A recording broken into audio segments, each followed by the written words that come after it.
Today we're working at the house in Lewistown, and you can see where we had removed the siding and painted this too soon, I think, is what happened.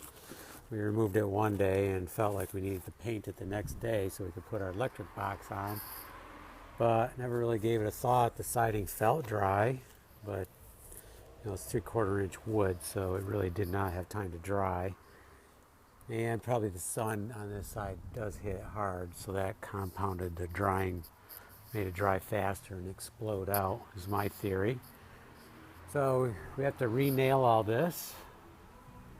We need to scrape it all and brush it, caulk it, and then start priming. So that's what we're working on today. I need to also do more on the windows, but I'm going to mainly work on the main part. You can see I started doing that up there, and the paint came off really good up there.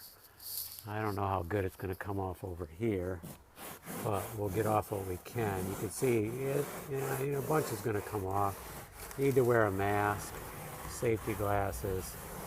This stuff just goes all over, and need to of course re-nail it good, but it's all good. It's solid Dutch lap siding. So I guess it's time to get back at it.